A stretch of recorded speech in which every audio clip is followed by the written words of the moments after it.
The city of Greensboro continues to grow.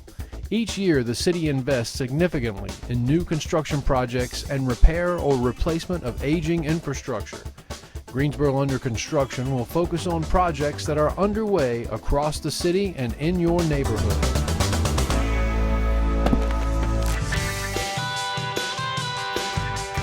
Construction on the Forest Oaks Loop Feed water line is moving at a steady pace and is expected to bring improved water service to the area. This is the Forest Oaks waterline loop feed extension. It's approximately 11,000 foot, a 12-inch ductile iron pipe. This is a linear footage project. We're roughly about halfway complete with the linear footage of the project. Work's anticipated to be completed in March with the line work. We have some valve stations that's going to be started up afterwards. Projected completion date for the full contract is July of next year. The main benefit is going to have better water quality residuals in the Forest Oaks area. We're basically shifting some of the water demand over to maintain those residuals instead of wasting the water through traditional flushing. With traditional flushing methods, we basically flush water out of the hydrants and lose that water. Now we're able to recapture it and move it to other parts where the water can be used.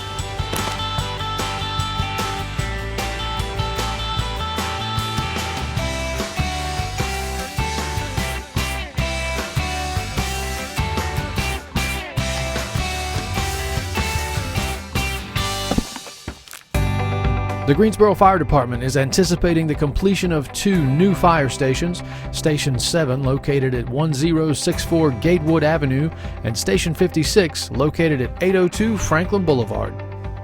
This is one of the oldest stations that we had in the city of Greensboro. The original was built in 1958, so there was a lot of tradition, a lot of memories from this station.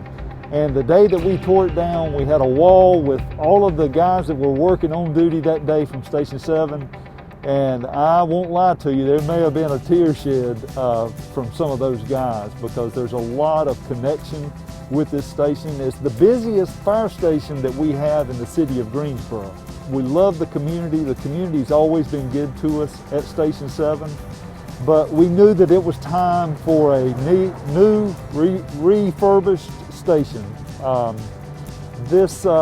fire stations usually have a 50-year usable life, so Station 7 was going on 60 years, so it was time to replace it. So what we're replacing it with is a 2-story station. This will be our only 2-story station in the city of Greensboro, where the sleeping quarters for the firefighters will be on the 2nd floor.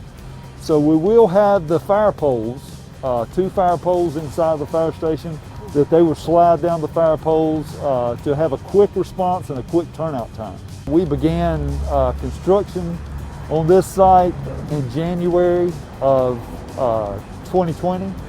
So we're looking at possibly moving in the end of May. So we're very excited about the possibility of moving in the summertime. This is going to allow us to have quicker response times. The doors on the fire station will be the bifold doors that open up in 3 to 5 seconds. So we'll be able to get to the truck quicker. We'll be able to respond to the residents in this area a lot quicker. And our response times will really be lowered when we're able to open this station. Station 56 is at the corner of Franklin Boulevard and McConnell Road. It is a station that we took over from the county fire department once we annexed. And during that annexation, it used to be Fire District 14, but the city limits incorporated that fire station, so we took that station over probably around 2000. So this station was built well before 1970, and it was added on to 3 times during its life. So we really knew that was one of the stations that really needed to be replaced. With the city council's approval and the city manager's office support, we were able to find funds to replace that fire station. So what they have done, they have built a temporary fire station on the land right there, so they didn't really have to move. They're just responding out on the other side of the street while construction is beginning. So right now they're starting with the footings this week, so they should be out there this morning starting the footing. We had the groundbreaking ceremony last month, So that's when our personnel were able to move into the temporary location. They've been working on that temporary location for about 4 months now, so they're finally into the temporary location. The temporary location is going to serve us well also, because we'll be able to utilize that location for something else in our department or something else in the city of Greensboro.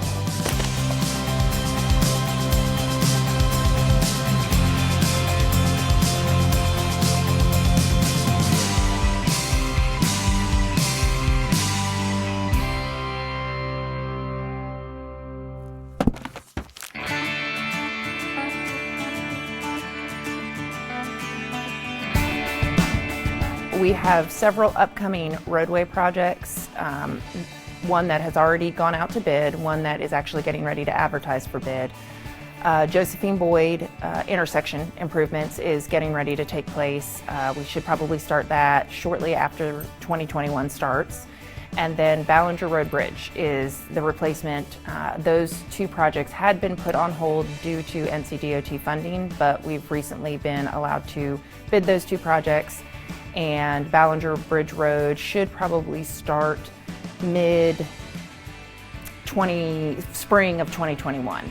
And then we have quite a few streetscapes. So we've got the Summit Avenue streetscape, which is going to go from Bessemer to Market Street area. And there are going to be 2 phases of that. We should be bidding the first phase here shortly, so we do anticipate that that will start probably by the summer of 2021. Then we've got also the Davie Street streetscape project. There's quite a bit involved with that. We have water, sewer, stormwater that's all going to take place basically from Market to Hughes. February 1 is part of that, it's all for that parking deck. And so that should be started, I'm thinking, this beginning of summer as well. 2 of the other ones that we have are the Eugene Bellmead streetscape, which is all basically kind of centered around the new development, Project Slugger, the apartment buildings down there on Bellmead. Carroll Properties has done some of that already, and then we're going to pick up where most of that left off and finish out that streetscape. And then the last one is the Green Street streetscape, which will turn Green Street into 2-way road. Right now it's a 1-way, so it will be converted to 2-way road, and a streetscape will be done as part of that as well. For water and sewer projects, the Birch Creek outfall, which is being installed for the Publix development out in eastern Greensboro, and that is supposed to get started here in the next several weeks. And then the Liberty Road water and sewer, which ultimately is part of the megasite development, is under contract. Unfortunately, the manufacturer of the pipe that we're utilizing is not going to be available till this March, but we're slated to begin on that as soon as pipe and materials start to come in. North Buffalo Outfall Phase 2, which many people probably remember from probably 15 years ago. We did the first phase of that and ended at Hill Street. So the second phase will go from Hill Street to Crestfield Street. As you may remember, we did Elm Street in the main downtown area in front of Tanger Center last year. And so we're going to pick up where we left off with that and hopefully start that this spring, early summer in some phases. So there will be some road closures, but we'll be doing it in different phases to minimize traffic impacts. We recently did sewer outfall for Sandy Ridge Road.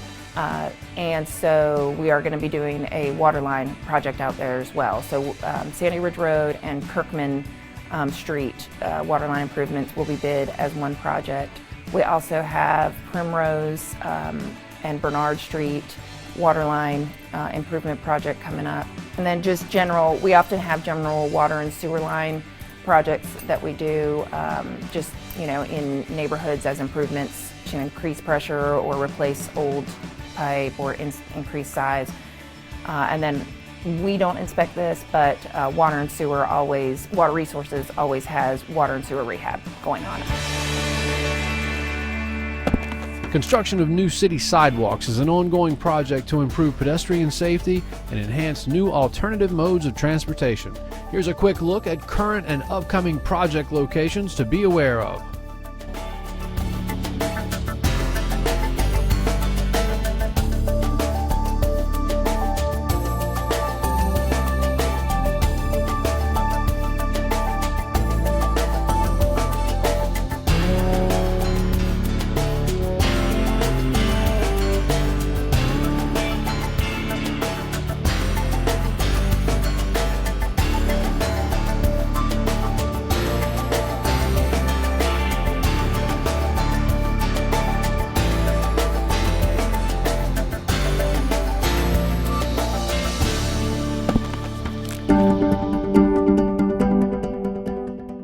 Landfills have long suffered the misconception that they are just places where our garbage ends up.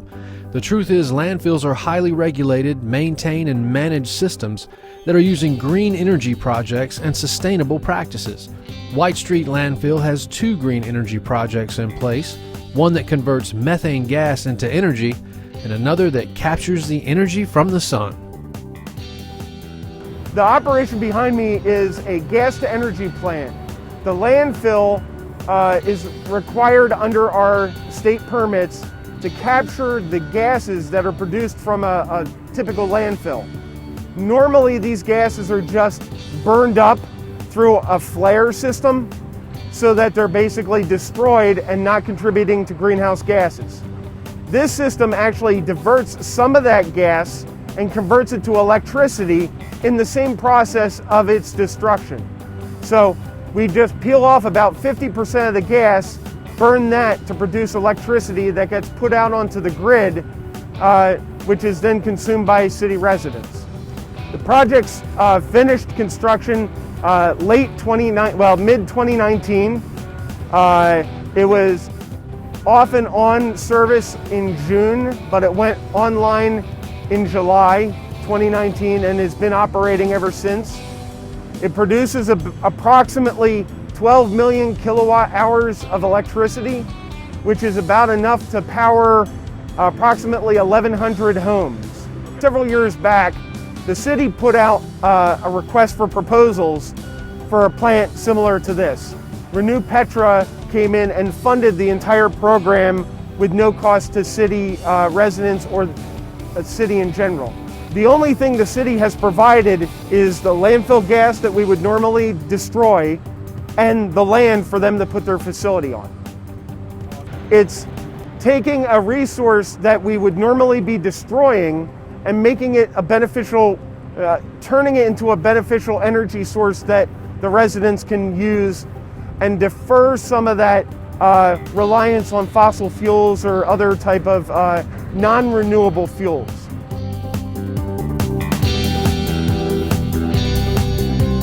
The city also, again in partnership with Renew Petra, decided to lease them a portion of the landfill that was basically not being used currently to install a 15-acre solar farm. The solar farms consist of approximately 12,000 solar panels. These are trackable solar panels, so they actually move to follow the sun. They generate about enough energy over the course of the year to power about 65 homes. So we're taking 65 homes off of non-renewable energy and putting them on a more renewable, sustainable energy source. The city decided to do this because this is a portion of the landfill that we're not currently operating, and we really didn't have any use for it immediately. And it's a great way to give back to the community to find a way to get off of fossil fuels.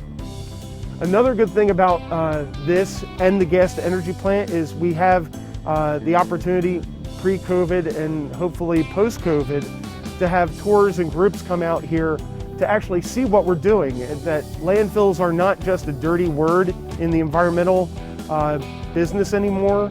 It's not where you just throw your trash, that other landfills and us are looking for new and creative ways to use that resource for more than just what it was originally intended.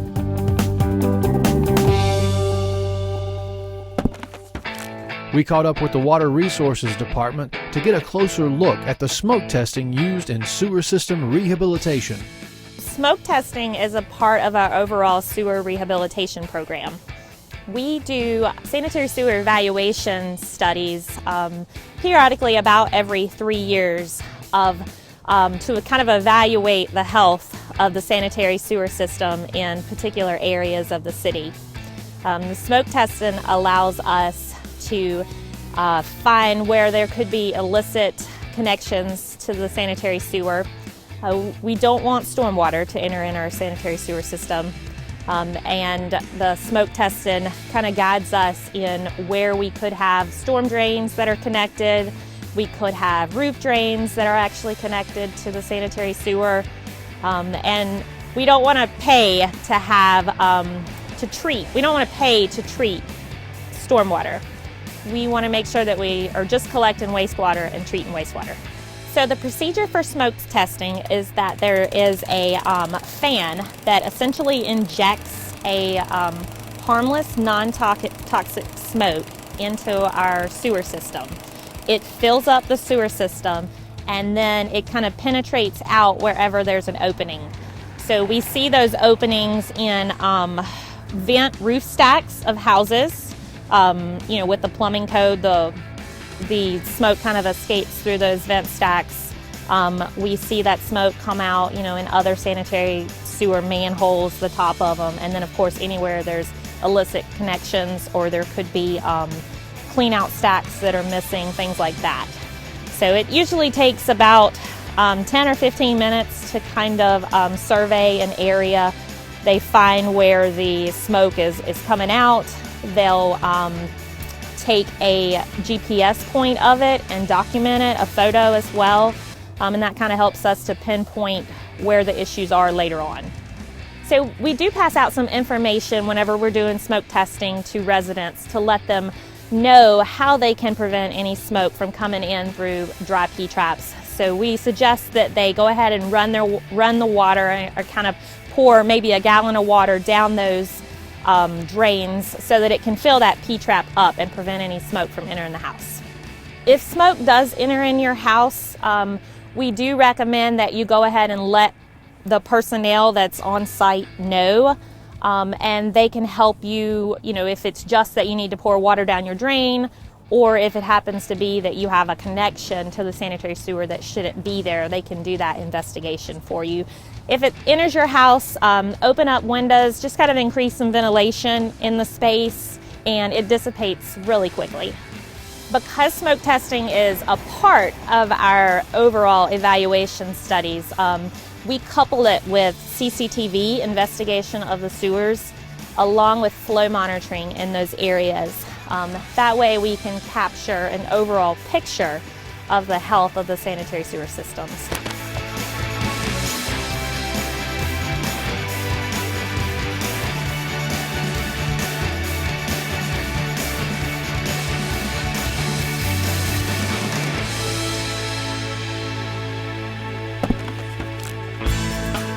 In 2004, the city established former water and sewer rehabilitation programs to address our aging sewer and water distribution systems. The water distribution system consists of about 1,500 miles of water lines within the Greensboro city limits. The wastewater or sewer system, which is a completely different system, consists of about 1,400 miles of sewer lines within Greensboro city limits. The goal is to tackle 1% of each system a year. Many factors are considered in determining locations for sewer rehabilitation. These include inflow and infiltration, which is excess stormwater or groundwater coming into the sewer system, sewer capacities, age and material of the line, maintenance history, and road surfacing priorities. Sewer evaluations often have several steps that include installing flow monitors into manholes to identify areas where there is inflow and infiltration, conducting smoke tests to identify where inflow and infiltration is coming from, running closed-circuit television cameras through pipes to determine what condition they are in. If work is being done in your neighborhood, you will see door hangers letting you know testing or work will be taking place. Door hangers will be used 2 weeks before work begins, and again 48 hours prior to the start of the work. Water Resources Department staff consider many factors when determining the priority of water line rehabilitation. These include the age and material of the line, fire hydrant flow capacity, existing water quality issues, water main break history, and road resurfacing priorities.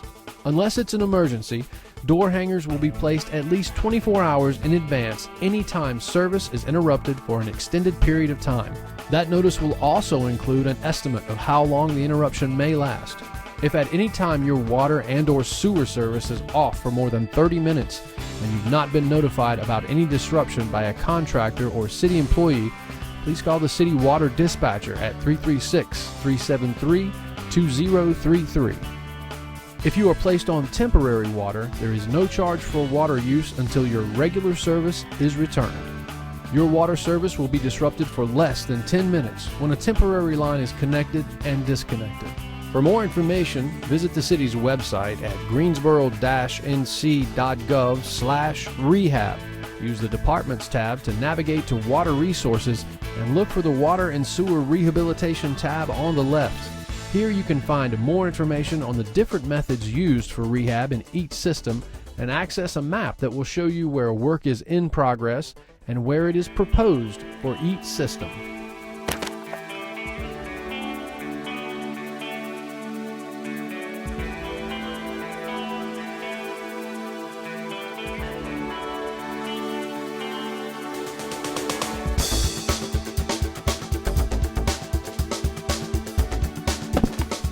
These are just a selection of the many projects taking place across our growing city. Look for the next Greensboro Under Construction to bring updates on current projects and new construction as Greensboro moves forward.